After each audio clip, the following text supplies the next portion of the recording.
You're listening to the Telltale Channel. Don't forget to check me out on all social media: Patreon, Twitter, Teespring, and Etsy. All links can be found in the description or on my website, telltaleatheist.com.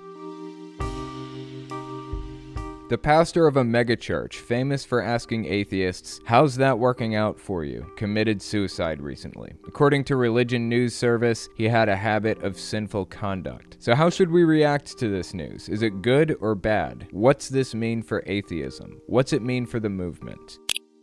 Televangelist Jim Bakker, aka Bonus Bucket Jim, the Silver Soul salesman, got in some deep shit with the FDA recently for claiming his colloidal silver solution cures the coronavirus. He decided it would be best if he took a break from his show for a while. During his sabbatical, as he called it, his wife just announced that he suffered from a stroke.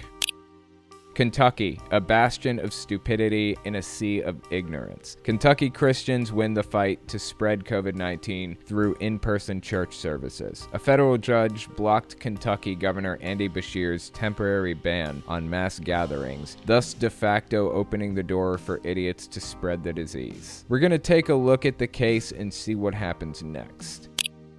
If you want to call in and leave a voicemail, the number is 1-800-701-8573. Try to keep it 30 to 45 seconds long because I won't be able to listen to the longer ones on the actual podcast just for time constraints and things like that. So keep that in mind if you do end up calling in. Hey, this is Owen. If you're comfortable, leave your first name and state at the sound of the tiny truck backing up. Hey, this is Andre from Michigan. I was just wondering, how would a Mormon missionary or some elders take to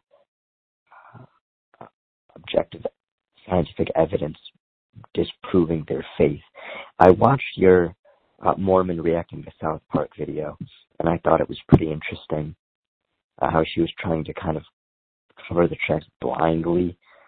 And just, hypothetically speaking, if elders were to come to my door and I presented them with concrete evidence that it was all BS, how would they take it, and how could I convince them that they were wrong and they're believing in something that's a cult, they're following a bunch of charlatans saying so and love the content? Extremely interesting question. So to summarize, basically, if Mormon elders come to your door and you provide this solid, indisputable, objectively true information that disproves the claims that the Mormon Church makes, how would they react?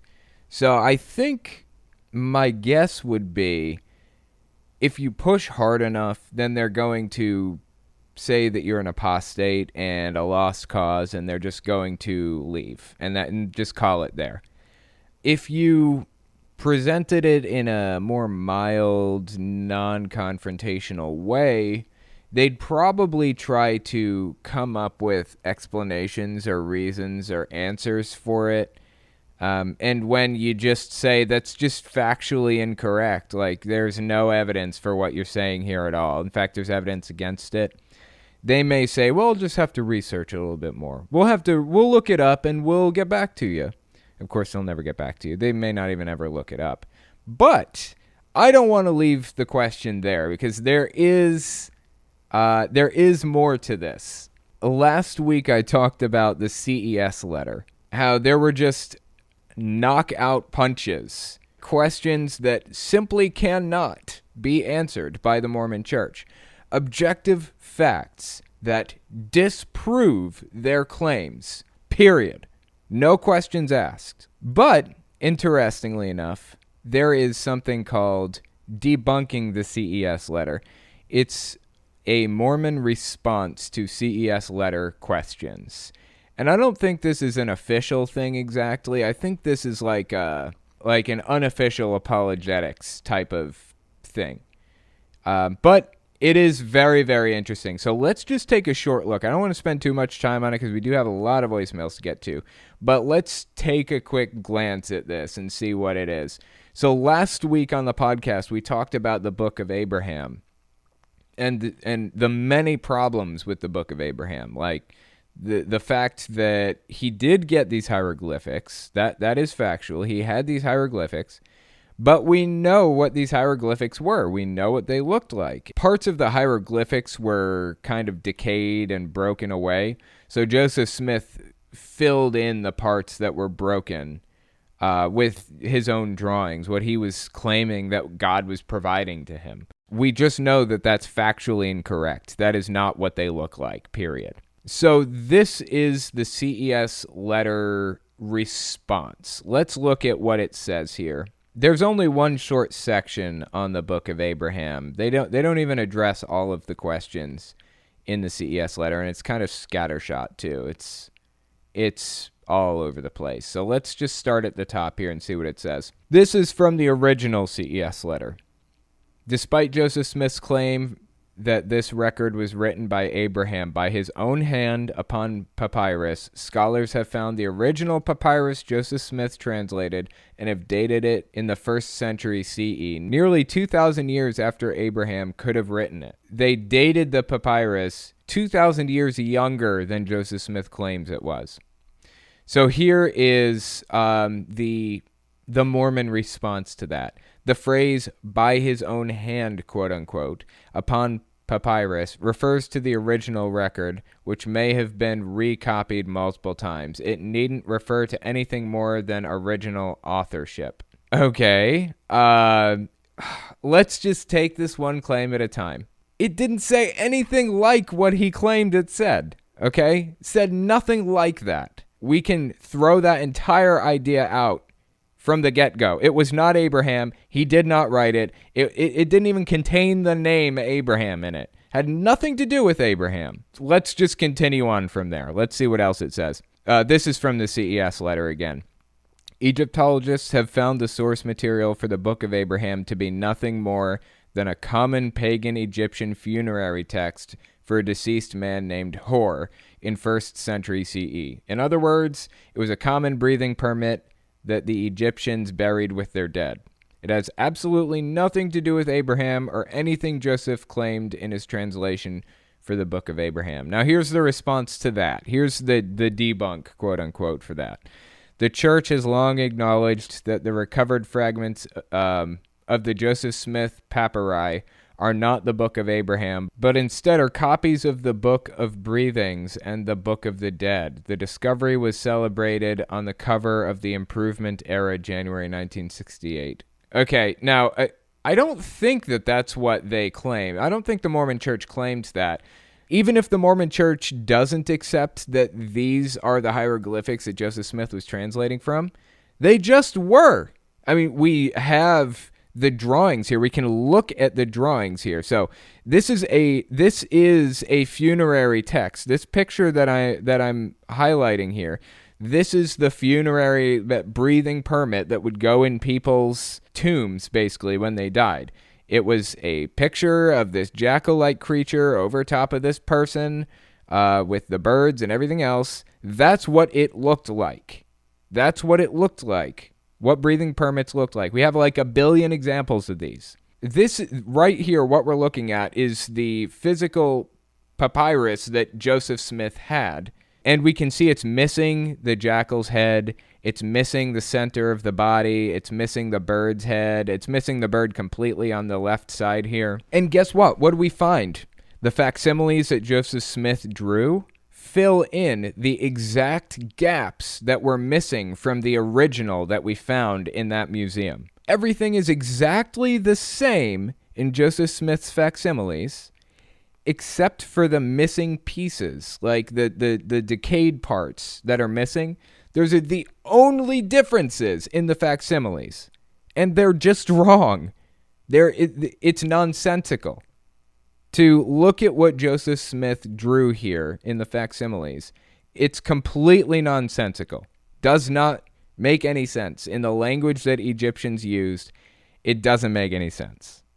So this defense of the book of Abraham that's being provided here in the debunk of the CES letter is based on a complete misunderstanding of how hieroglyphics work, like on the most basic level. And a refusal to see just factual information right in front of you.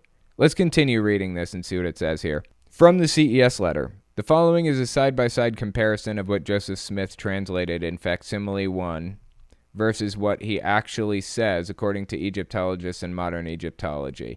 Last week, we pulled this up and we looked at it. Joseph Smith's interpretation of what the words said were the angel of the Lord. Abraham fastened upon the altar the idolatrous priest of Elkanah, the idolatrous god of Elkanah, the idolatrous god of Libnah, things like that. Where in reality, what it actually said was the spirit or Ba of Hor, the deceased. His name was Hor. Anubis, a common funeral bier or lion couch. This is the god Horus. I mean, completely different, like not the same in any way, shape, or form, right? So here's the defense of Mormonism against this section of the CES letter. When it says here, the following is a side-by-side comparison of what Joseph Smith translated, the word translated is circled, and they have a defense of the word translated here. Their defense says, the CES letter ignores the fact that Joseph Smith never claimed to translate like modern translators. Translation for Joseph Smith occurred as he reviewed texts like the Old Testament and revealed the Book of Moses. Okay. So what they're saying is that Joseph Smith interpreted the book, not translated. We're misusing the word translate. They're changing the meaning and the definition of words. Look, if Joseph Smith claims to have gotten this piece of papyrus and taken words from it and given us the meaning of those words, what he was doing was he was translating it. That's what he was doing. That's what he was claiming. And he was completely wrong. So their defense is, what they're saying is Joseph Smith took this funerary breathing permit, this Egyptian funerary text, and even though it said something completely different, completely unrelated to what he was claiming it said, the message was still coming from God. So he could have taken Moby Dick and in French and come up with the Book of Abraham, and it would have been perfectly valid. That's basically what they're saying here. Next, they've circled the part where it's basically the list of words that Joseph Smith translated and the actual translations. So they've circled that section, basically what Joseph Smith got wrong.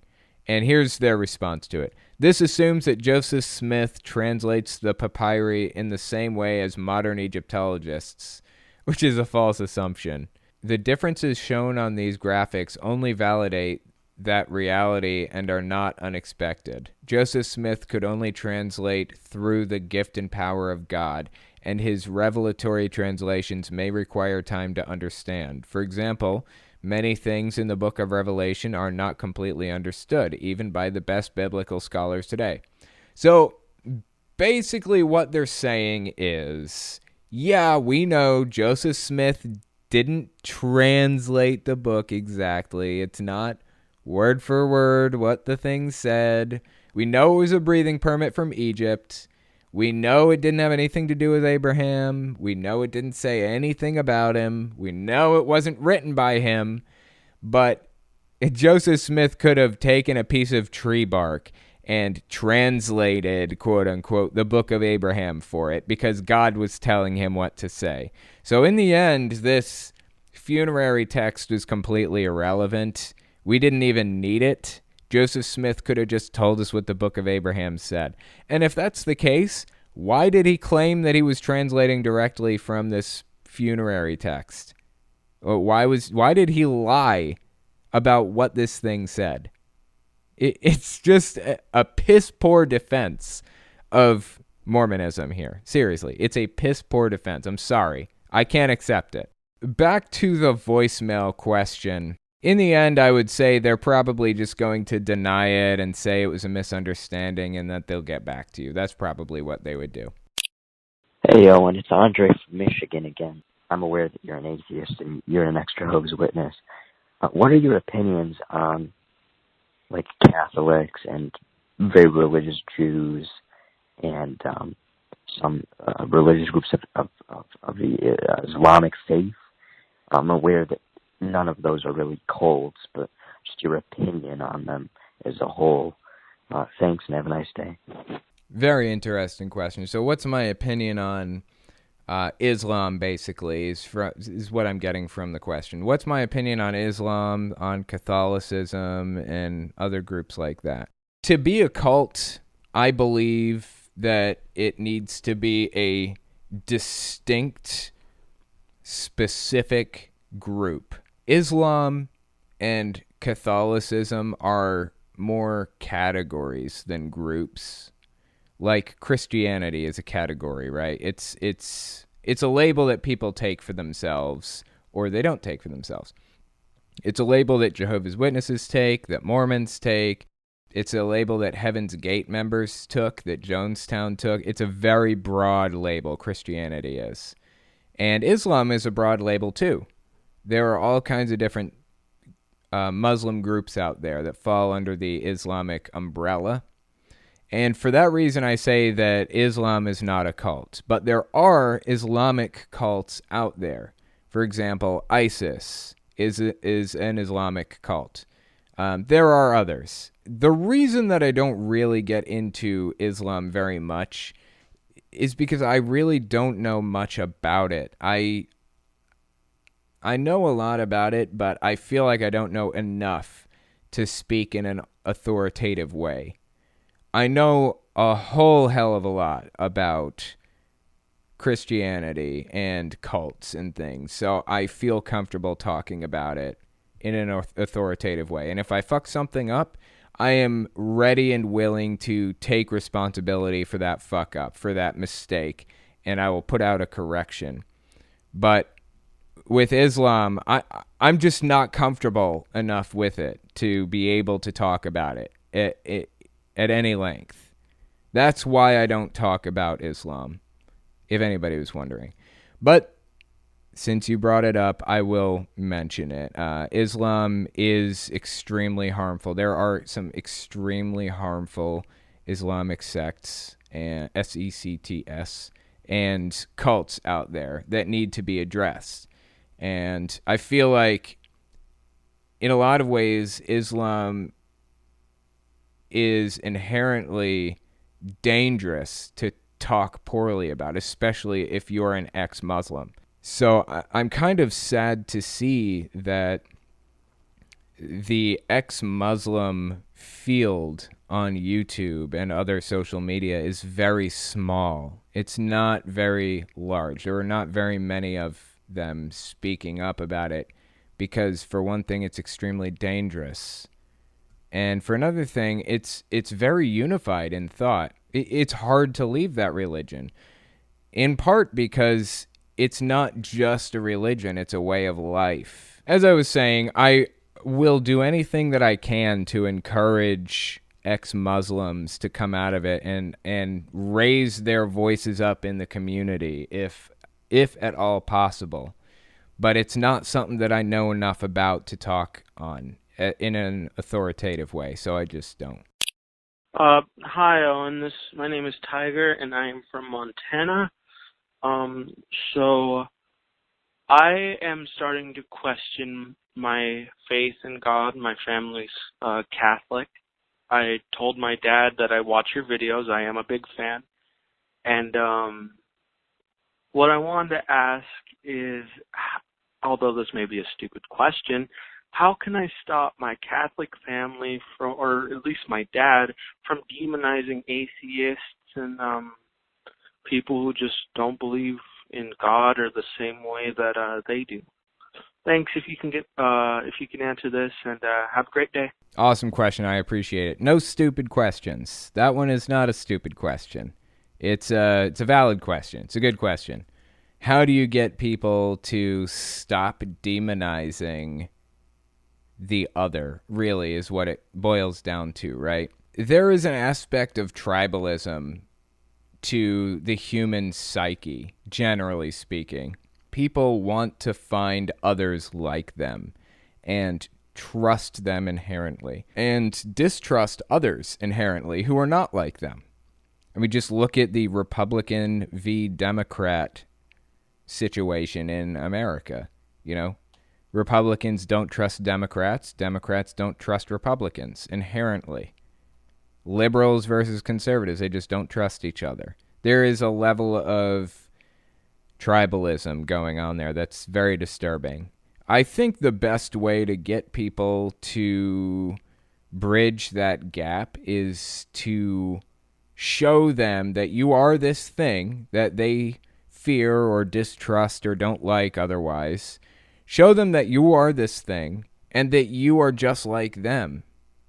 Befriend them and talk to them about the beliefs or the feelings or the ideals, and show them that it's not horrific or scary. It's really not all that different. Like, we're all humans. There's really no reason to fear or hate or anything like that. We're all humans. When we come back, we're going to be talking about a controversial megachurch pastor who died recently, and the cause of his death is a subject of hot debate right now. So give us 30 seconds, and we'll be right back. You're listening to the Telltale Channel. Don't forget to check me out on all social media: Patreon, Twitter, Teespring, and Etsy. All links can be found in the description or on my website, telltaleatheist.com.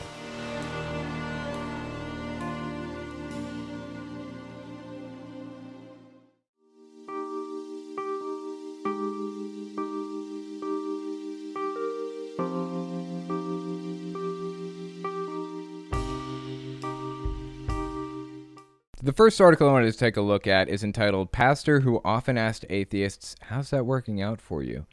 Dies of Suicide." I saw this on Our Atheism, the subreddit, the other day, and it had like 25,000 upvotes or something like that, and so I had a little bit to say about it. So let's give the article a read and see what it says. This is by Terry Firma on the Friendly Atheist website. Darren Patrick, a megachurch pastor, author, and speaker, has died of an apparent self-inflicted gunshot wound, according to a statement from his church. He had a checkered past, says Religion News Service. In 2016, Patrick was fired from The Journey, a 6-location megachurch in St. Louis he co-founded, TF, for what church officials said was misconduct, including inappropriate meetings, conversations, and phone calls with 2 women, and a pattern of sinful conduct, including lying, abuse of power, and lack of self-control. I figure if he was sleeping with him, they would have just said adultery, but they didn't say adultery. They said lying, abuse of power, lack of self-control. I'm not really sure what happened. I don't know what any of that means. I'm guessing he was flirting with them, hitting on them, or something like that. I don't know. There's nothing wrong with those things inherently if it's just a dude and other people. But this guy is in a position of power, is highly respected, and it is inappropriate for him to hit on quote-unquote fans like that, if you want to call them fans. It's not okay. It's wrong. Straight up. I have a big problem with content creators like myself hitting on and or sleeping with fans. I think it's wrong. They just should not do it. It's an abuse of power, just like they mention here. And I have a lot of nuanced views about it that I would talk about at length in another episode of this, but not now. Let's just continue on with the article. Patrick went through 26 months of restoration, which included spiritual and marriage counseling, ultimately resuming his religious work in a new job as a teaching pastor at Seacoast Church, a megachurch in Mount Pleasant, South Carolina. Wow, so the dude, he co-founded a megachurch that had 6 locations, and he was fired from it. That must suck, to co-found a megachurch, or to co-found anything at all and then get fired from it. That would be awful. Not to mention the fact that it's a church, so it's not publicly traded on the stock market, as far as I know. And that means he could, as far as I know, he didn't have any stock in it, so he can't pay out or anything. He just has to walk away completely empty-handed from it. A friend of his, Bob Osh, told RNS during an impromptu remembrance that Patrick would often ask people who lived without God in their lives, "How's that working out for you?" And that was a great way of getting people to see the value of putting God in their lives, Osh said. I still call it the Darren question. A great way of getting people to see the value of putting God in their lives. Well, sorry, I beg to differ, says Terry Firma. The question, if that's how Patrick phrased it, has an unmistakable edge of judgment and condescension to it. That's true, I agree. It's what you might ask a habitual drug user or someone with a chronic anger problem if you didn't mind coming off as a bit disagreeable.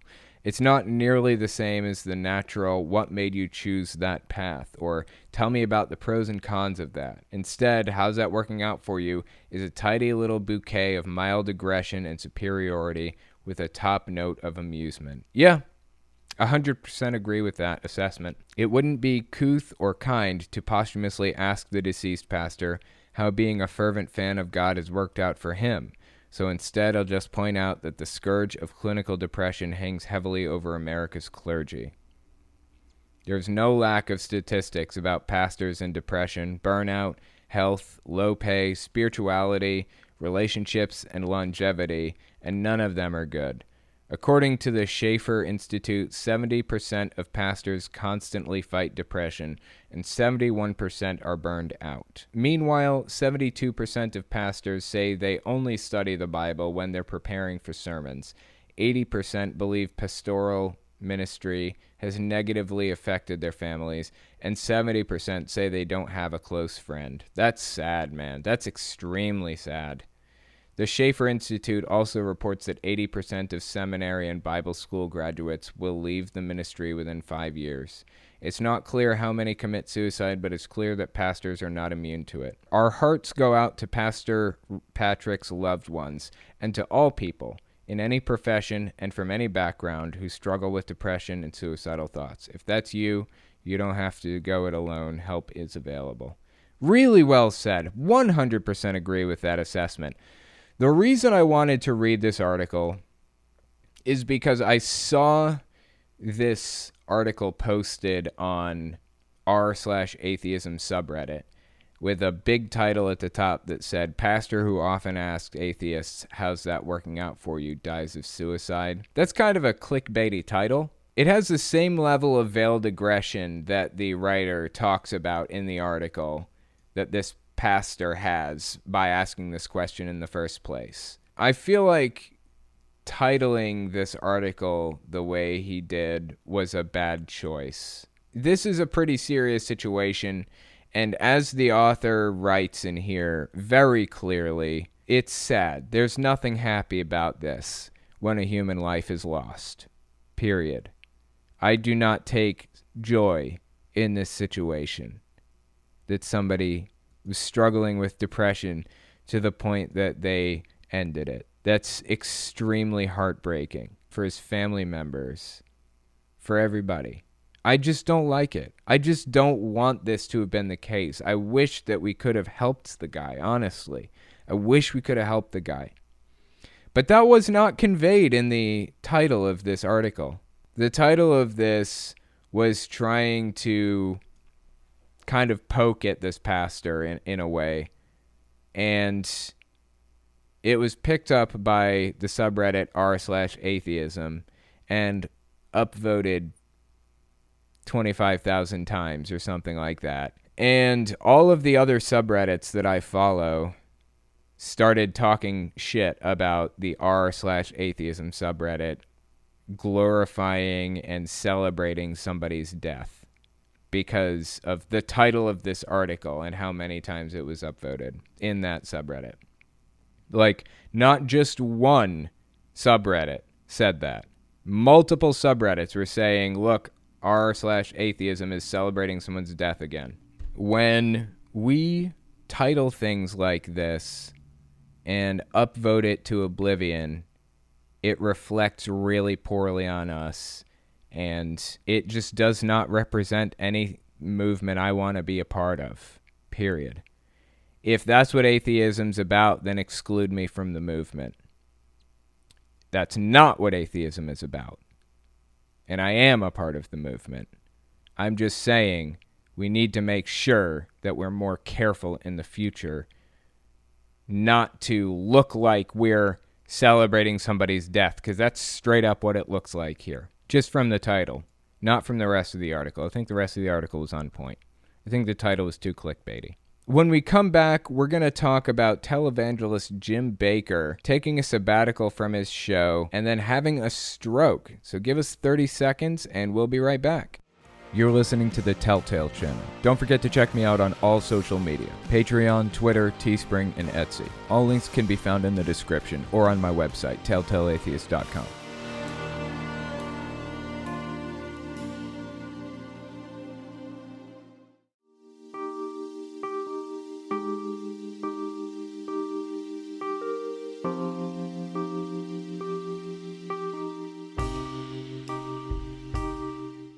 So the next article I wanted to take a look at is entitled "Televangelist Jim Bakker Had a Stroke and is on Sabbatical from His TV Show."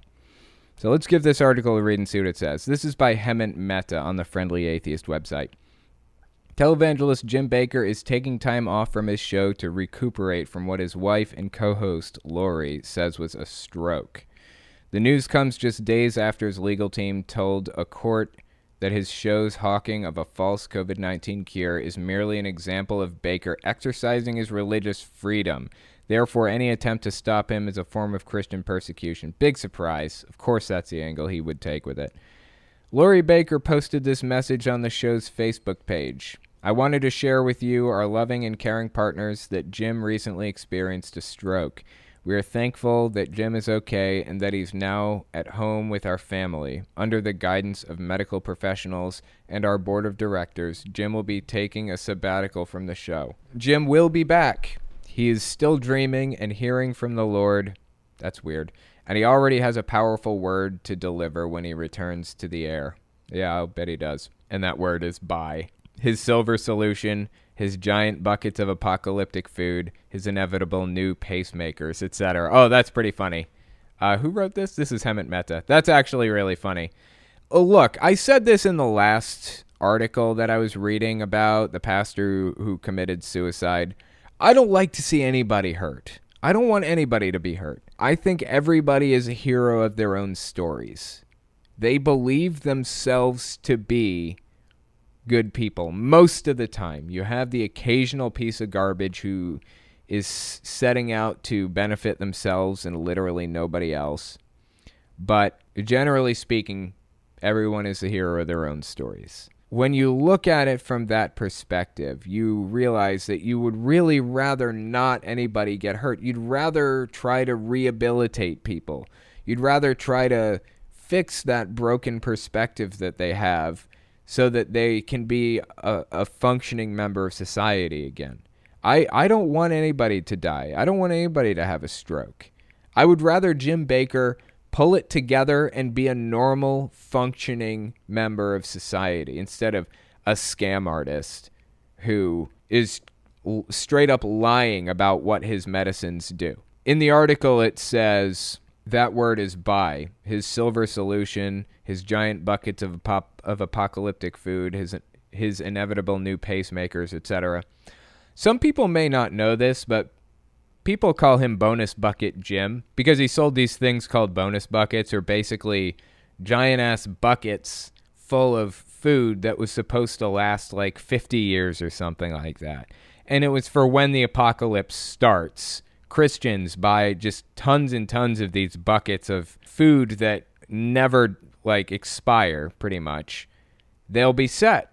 Or if they're raptured, the people in their lives who weren't raptured will be set because they'll have all these bonus buckets. So that's why they're talking about giant buckets of apocalyptic food. It's pretty funny. I call him Bonus Bucket Jim Bakker. I should cover the bonus buckets one of these days. Anyway, let's continue reading here. It's not clear when the stroke occurred. It's also worth noting how there's literally no mention of his silver solution, even though Bakker and his guests said that it cured everything from venereal diseases to HIV. It'll do everything except fix a stroke, apparently. That's a pretty fair point, actually. While I wish him well for the sake of his family, here's hoping prosecutors don't take any sympathy on him. He's done plenty of harm by peddling garbage to poor elderly people.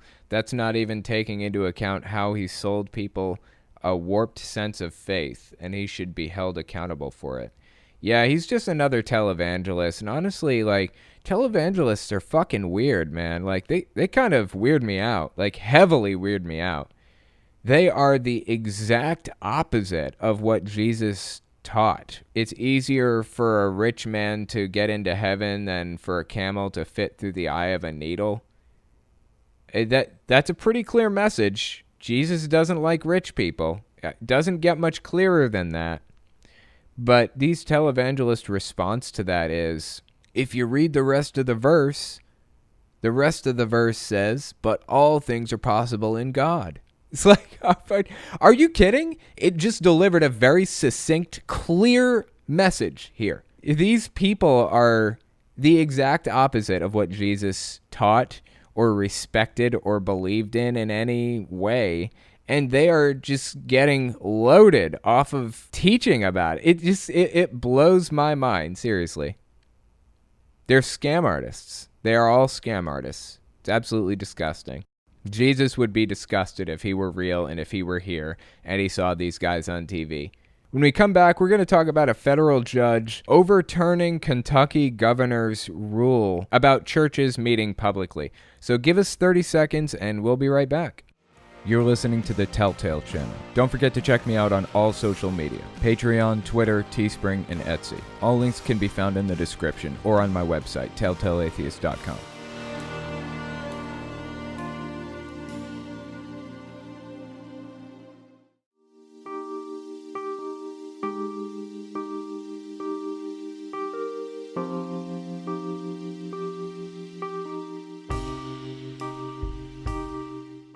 Next article I wanted to take a look at is entitled Kentucky Christians Win Fight to Spread COVID-19 Via In-Person Church Services. This one's by Hemant Mehta, again, on The Friendly Atheist. To catch you guys up, a couple of weeks ago I was talking about Andy Bashir. He basically made this agreement for Easter Sunday. He said, if you guys want to go to church on Easter Sunday, fine, but we're going to have police going around to every car, taking down license plate numbers, and putting a notice on your car that says, you are obligated to socially quarantine yourself for 14 days after that event. We're going to be turning the names over to our local CDC, and they're going to be following up to make sure that you're quarantining.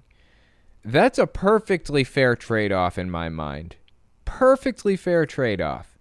If you want to go celebrate Easter at church on Sunday and put yourself in danger, fine, do it. You're welcome to do it, but you have to quarantine for 14 days after that. I couldn't have come up with a better idea, honestly. It's a really solid trade. It's a fair trade. So that's where we left off with this guy. Let's start on the article and see what it says. Last night, a federal judge blocked Kentucky Governor Andy Bashir's temporary ban on mass gatherings, opening the door for a hell of a lot of in-person church services tomorrow, where COVID-19 will inevitably spread among the Christians who wrongly think they're victims of a conspiracy. Gatherings are allowed over the internet. You still have a right to assemble. You just can't assemble in person, physically, within 6 feet of each other. It's just not good for public health. Their irresponsible actions could then affect all the people they come into contact with. There were multiple lawsuits making the same basic argument, that religious freedoms of Christians were under attack. It wasn't just Christians not allowed to gather, okay? And Christians are perfectly allowed to gather. They always have been. They just have to do it over the internet. They can't do it in person. That's the only bar here. And not just Christians, literally everybody.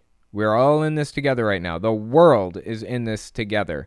And your stupid ass is complaining about it. Like, give me a break. One group of Christians at Maryville Baptist Church became furious when police officers placed warnings on cars outside their church after they held an in-person service in mid-April.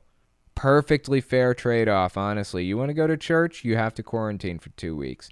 I couldn't have come up with a better idea myself, honestly. They soon turned the persecution dial to 11, saying that their situation was analogous to Japanese Americans who were placed in internment camps in the 1940s. Oh, please. Why don't you talk to George Takei about that?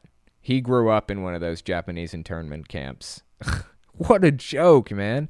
This is really, truly sad that these people are so deluded, honestly. Last night, they won the exemption they sought, but only for their church.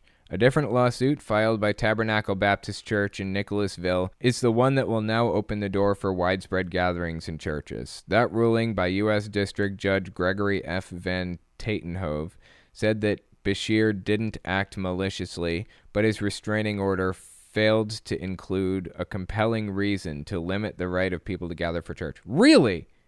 A compelling reason? There's no compelling reason? Are you serious? Millions of people are sick. Tens of thousands, coming up on 100,000 people are dying just in this country alone. It's increasing exponentially. There's no compelling reason, not one that you can think of. Apparently, you might die and or infect everyone you meet isn't compelling enough. Thank you, Jesus. The judge also failed to note the differences between places like grocery stores, where people don't chat, go in and out as quickly as possible, and buy life-sustaining goods, and churches that could easily be held online. Yeah, you can get the same exact service from a church online that you get in person. The exact same information being provided. Everything's the same. You're just safe if you do it online is the main difference. It's absolutely ridiculous that people are claiming this persecution complex.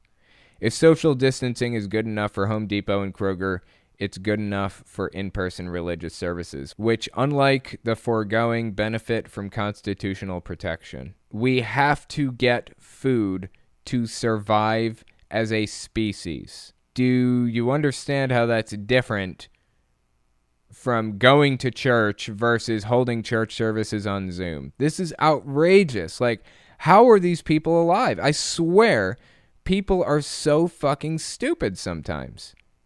That's like my mantra. People are idiots. I got on Reddit recently, and like every other post is somebody doing something really stupid. That's my mantra. People are idiots. The end result is that churches in Kentucky will be allowed to meet in person, provided they adhere to social distancing and hygiene guidelines, but there's really no way to verify that's happening. People who haven't seen their friends in months will inevitably talk at close distances, hug, and breathe communal air. This is a disaster waiting to happen. They could listen to sermons online, but these people aren't interested in private religion. They need public displays of piety, or else it doesn't count. That's a solid point right there. Really good point. And if others suffer, too damn bad. More people will die because these Christians reject science, wrongly think Democrats are out to get them, and value their wants over everyone else's needs. That's their MO. I mean, that's how it's been. That's why the work that Hemant Mehta does on The Friendly Atheist and that other YouTubers do is really important. Make sure that people know that this shit is going on. These people are selfish pieces of garbage sometimes. It's just extremely sad. The whole thing is extremely sad. Let's take a look at some super chats. Wow, lots of super chats today. Thank you guys. That's awesome. That's the bee's knees, if you will.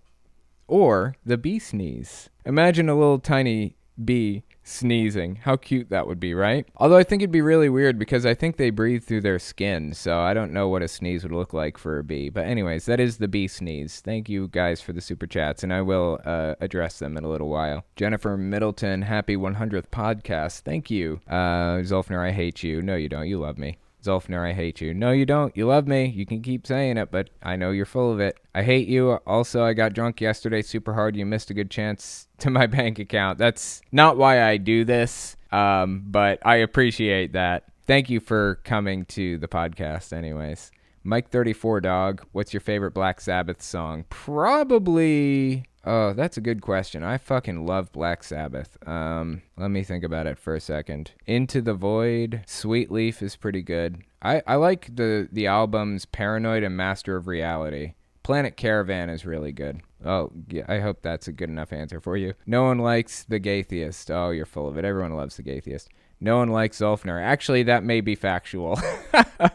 Thanks for the super chat, The Gaytheist. Have you ever heard of Aaron Ra? I like him. Oh, yeah. Aaron Ra's the shit. I've had dinner with him. We've hung out a couple of times. He spoke at a conference I run. It's pretty cool. He's a really cool guy. He carries a hairbrush in his pocket and whips it out randomly and brushes his hair. It's fucking metal. The dude is metal from head to toe. He's the shit. I love Aaron Ra. Leah Bryant, does the Ku Klux Klan qualify as a cult? Yes. Most definitely does. 100% for sure, yes. I haven't really talked about this at length, but I live in a backwoods town that's very disturbing sometimes. The Ku Klux Klan, the KKK, actually drove around to every house in my little town and threw bags of rice with a pamphlet inside on everyone's doorstep. I think they put the rice in the bag with the pamphlet so they didn't have to get out of the car. They could just toss it from their cars. They did it at night. They drove up and down every single block, every single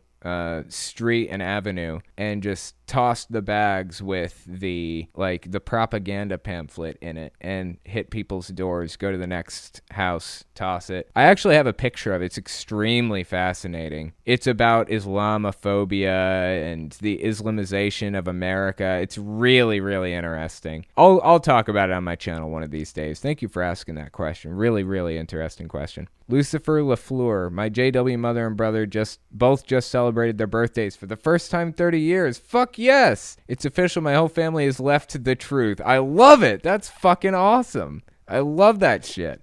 That's really good news. Happy birthday to them. Although I have to say, birthdays are really awkward, come to find out. Birthdays are really fucking strange affairs. It's just really colorful, and there's singing, and it's just really weird. Like, the traditions are just very, very odd, generally speaking. But I'm so glad for them and for you and for me that we all get to celebrate birthdays and live our lives like normal human beings instead of being under the thumb of this fucking dictatorship. Zolfner, no Patreon for you unless you duel me first. I don't know how to duel. I would die. I would die if I dueled, so I'm sorry, I can't. That's okay, though. Nervardia. Random science fact. There are carbon molecules that arrange in a Mobius conformation. A Mobius conformation is a 3D object that only has one side and one edge. That's interesting. About that. Zolfner, I forgot Trump 2020. Absolutely not. Trump's a piece of garbage. Mikia Elizabeth Storm. I have PTSD, anxiety, and depression due to my religious upbringing. I attempted suicide on many occasions due to that upbringing. Yeah, I understand. I don't have PTSD from my religious upbringing, I don't think, but I have it. I have dealt with depression in the past. Currently, I do not. I don't think I really deal with anxiety outside of certain specific situations, but either way, I empathize. So, very sad to hear about this guy who died as a result of all this. We'll make it through. We'll all make it through, one day at a time. The biggest Chungus D. Just wanted to say keep up the good work. Owen, sorry for the low amount. Love your content. That's not a low amount. That's a lot. Thank you for anything at all. You didn't have to do anything.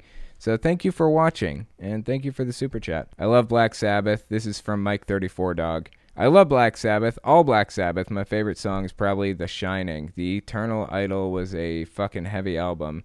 Also, Headless Cross. Do you like Dio? I love Dio. I know of Dio, but I haven't really gotten into Dio very much. I like Zakk Wylde, Black Label Society. That's pretty interesting.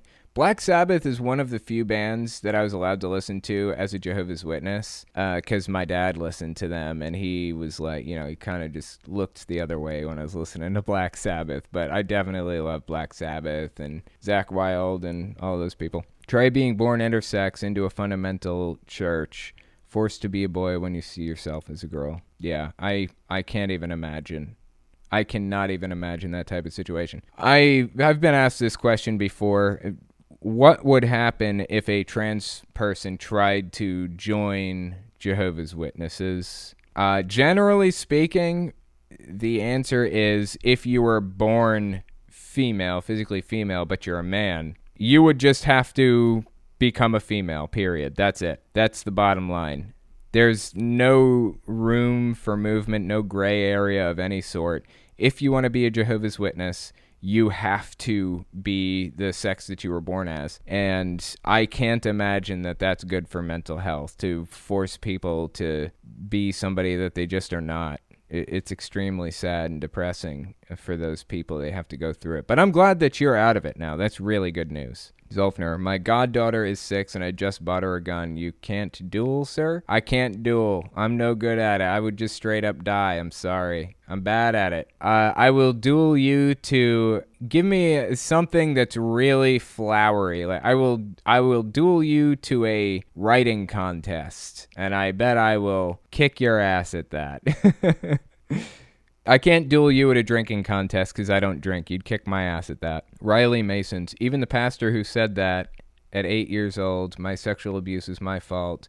I do not wish him death. I may disagree with him, but wishing death is wrong. I think that's a very interesting point that you're making here. I don't know that wishing death is wrong inherently, but I think in most situations, people are the heroes of their own stories. So they believe that they are good people and doing the things that they do for good, honest, righteous reasons. Every now and then you get somebody who is a genuinely bad person and setting out to hurt people. But for the most part, I think that pretty much anybody you deal with on a daily basis is a good person inside. Even the worst people are good people inside, believe themselves to be good people, and believe themselves to be doing the right thing. Like what you said here, the pastor who told you that when you were 8 years old, I don't know the situation. It's possible that he's genuinely an evil person. But my guess is that he thought he was doing the right thing, even though he obviously was not. He was causing more harm than good, objectively. And we can't forgive people for fucking up that badly. Society still has to be protected from them, and we still have to look out for the people around them to make sure they're not being harmed by this type of person. Whether their intentions were good or not does not matter ultimately if they're hurting society. But when you look at things in that perspective, that most people are the heroes of their own stories, that they do have good intentions, they're just doing the wrong fucking thing sometimes. When you look at it from that perspective, things change a little bit. Your approach toward the justice system changes a little bit. It moves away from punishment and moves toward rehabilitation, trying to fix it so that they aren't hurting people around them anymore. Like personally, I would rather try to save people and bring them out of this brainwashed stupor that they're in, like Jehovah's Witnesses. I want to bring them out of this brainwashed mess that they're in right now, rather than condemning them for all of the people that they've dragged down with them. I could sit here and say, my mom brought in like 4 Jehovah's Witnesses. How much damage did she do to those 4 people's kids? How much emotional damage? And she's kind of on the hook for that. But she thought she was doing the right thing. So generally speaking, I try to approach things from that type of perspective. People are the heroes of their own stories. They believe themselves to be good people. And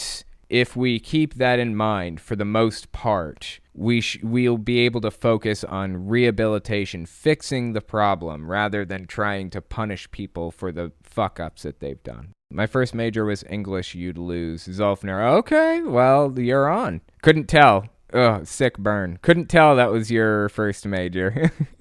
Lucifer LaFleur, duel him in Yu-Gi-Oh! I don't know Yu-Gi-Oh! I would absolutely suck at that. Also, I'm 120 pounds, but anyone in this chat would lose a drinking contest with me. Let's make that clear. You're 120 pounds. Interesting. I'm 135 pounds. I got 15 pounds on you. I've weighed the same since high school. That's pretty funny. Leah Bryant. When I get enough karma on Reddit, I'm going to start an anti-NIFB subreddit. Would you like to be a mod when I make it? Any advice on running it? I don't have a whole lot of time, unfortunately, to do things like that. I can't even run my own subreddit, unfortunately. But that does sound really interesting. I'm pretty excited for that. I would love to see that. I will go there and sometimes participate if I can. It sounds pretty cool. Mike 34 Dog. Sometimes I want to jump off a bridge. I have a life to live, though. What would my cats do? Or my fish? I deal with hate and envy, too. Let's see. It sucks. I'm morbidly obese. I thought being condescending was helpful until I was 21. Yeah.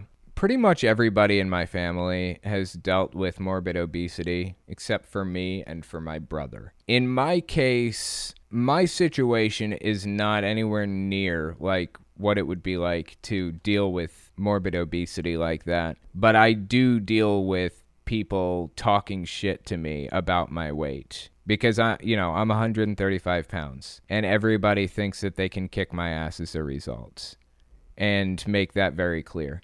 Or when I go to a counter to buy like a piece of candy or something. I went to a counter recently to buy a Cadbury egg like a few months ago, maybe even a year ago, I don't remember. And the woman behind the counter was like, "You're going to eat that whole thing in one sitting, aren't you? It's disgusting."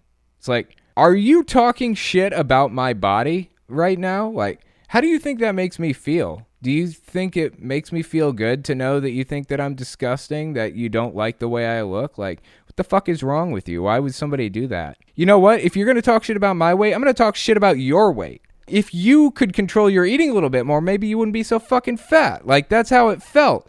Like, she was saying that to me in reverse. It was really shitty. I can't stand when people talk shit about other people's weight. They have no idea what you're going through. They have no idea what you are going through, and you have no idea what they're going through. So don't fucking bring it up, as far as I'm concerned.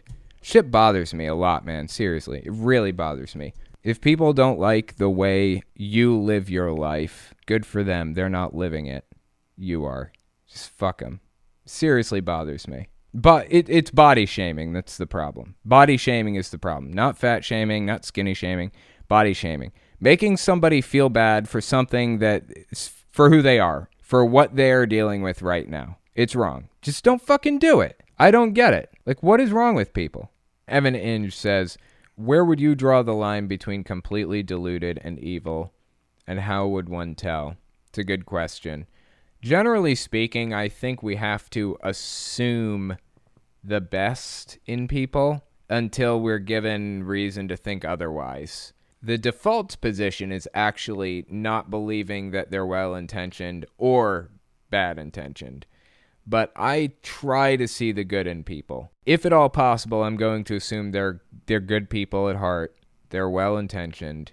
They're just misguided. Don't attribute malice to that which could be attributed to stupidity. Is that the saying? I think that's the saying. When you look at it that way, everything changes. Your perspective really changes. Your approach toward criminal justice changes. Everything does. Sometimes you know that somebody is truly evil.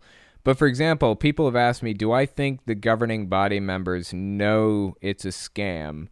Or do I think that they believe their own propaganda? And I err on the side of thinking that they believe their own propaganda. It's possible that they know it's a scam and they're setting out to scam people, the odd one here or there.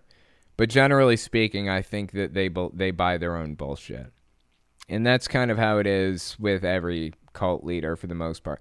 I think Jim Jones knew what he was doing, and I think he had ill intent. I think he was malicious and was planning to scam people. But people like Doe from Heaven's Gate, Teal Swan, the Mormon leadership, the Jehovah's Witness leadership, I think that they're well-intentioned but heavily misguided. I think that's what it really comes down to for them.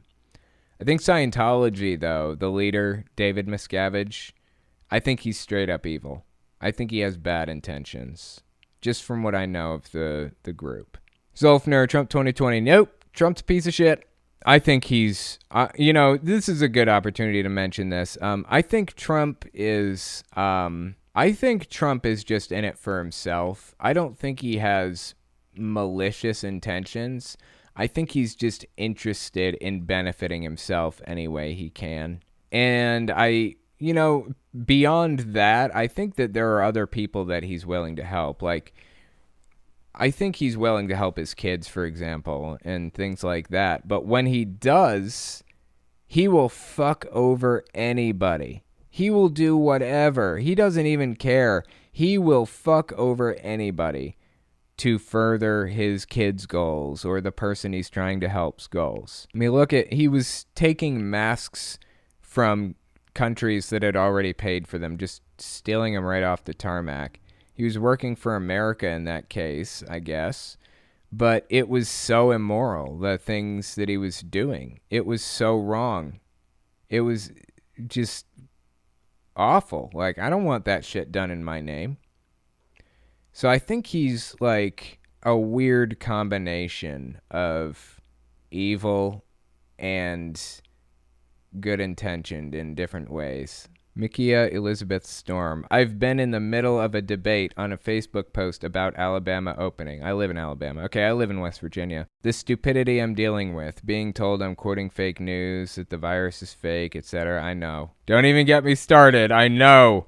I went to Walmart earlier to get a couple of things, and there were a few people wearing masks. I'd say maybe 50% of the people I passed were wearing masks. But like 90% of the people who were wearing masks were wearing them wrong. How do you wear a mask wrong? They were wearing it like under their nose or just on their chin, or they were like pulling it down to talk to people. Like, do you not understand the point of the mask? It's to like shield your breath from like shooting viruses out. Why are you doing that? You don't even wear the mask. You're giving people around you a false sense of security by wearing one. This is so stupid. And you're giving yourself a false sense of security. Just take that fucking thing off. Don't wear the mask if you're going to wear it wrong. Do we really need like an instruction manual? Like a fucking 15-page instruction manual with a description about how to put a mask on. Is it really that complicated? I saw this lady on Facebook say that shelter in place is no way to live. I responded, dying is no way to live either. But go off, I guess. It's a good point. Dying is no way to live either. Yeah, somebody was saying recently, like, we're never going to recover from this. Never. And I was like, you're right. We're still dealing with the consequences of the 1918 Spanish flu. Like we were still in quarantine up to 2019 from the Spanish flu. We never got out of quarantine. We never recovered. Never. There was never an economic recovery or anything from the 1918 flu. It was awful. And it's still awful. I understand that people are stressed out and freaking out about this. I am too, in my own way and in my own time. But this is really what's best for society at this immediate moment. If we can stick it out for just a couple more months, then we'll be in a much better place than we are right now. This is Leah Bryant. It's Christian entitlement. My religion, Wicca, has been primarily online for a long time. Christianity is not used to it. They need to get over it. You're right. It is largely Christian entitlement. People just convinced that the man is out to get them when they are the man. Like, it's a fucking joke. Do you think that evil people can save themselves? Do I think they can save themselves? I think it's heavily dependent on the situation. Generally, I think that people, for the most part, are going to go about their lives as they always have, unless there's intervention from the outside, for the most part. If somebody is truly evil, like if they really are setting out to fuck people over to benefit themselves, and they know that's what they're doing, and they're doing it intentionally, I think that they are savable. I feel like I have to come into every situation assuming that everybody is savable. Everyone is redeemable, even if they aren't. I feel like I have to assume that they are. So my answer to that would be a tentative yes, even though maybe not. Does that make sense? Or am I making sense, or am I just full of shit? I don't know. So you have an inch. When people call their local government to ask if drinking bleach is good for you, I'm starting to think that everyone needs an instruction label. Yeah, me too. I swear people are so fucking stupid here. It blows my mind. I do not get it. How are people still alive? I don't know. Somebody tell me. How do we still exist as a species? I believe, this is just me, the Pareto principle. I believe 20% of the world's population is really actually pretty on point and intelligent and supports the other 80% of the population who are complete fucking dipshits and who inevitably will get everybody killed, not just themselves. That's my take on it. That's my suspicion. Anyway, I'll tell you what, that's where I'm going to end it for the night. I appreciate you guys coming on and giving this a listen. It went pretty late, but I thought it was really interesting. All right, guys, thanks for coming. I will talk to you next week. If you like what I do and you want to make sure I can continue to do it, you can support me in a few ways. First, you can support me on Patreon. That's probably the best way. But if you want to get something back for your support, you can check out my Teespring. I sell all kinds of shirts and stickers and stuff on there. Second, you can support me by checking out my Etsy store. I sell 3D printed stands for every system, from the original Nintendo to the Xbox One. And finally, if you want to support me in other ways, you can check me out on my other channels. I have the podcast channel, which is where I talk about whatever's on my mind. Politics, social issues, whatever. You can also find it everywhere podcasts can be found. Or you can check out the videos on my main channel, where I focus on destructive cults. As it is with most channels these days, I rely on the support of viewers like you to keep my channel alive, so sharing my work is extremely helpful. Anyways, check me out in all those places if you haven't already. Thanks for listening, guys.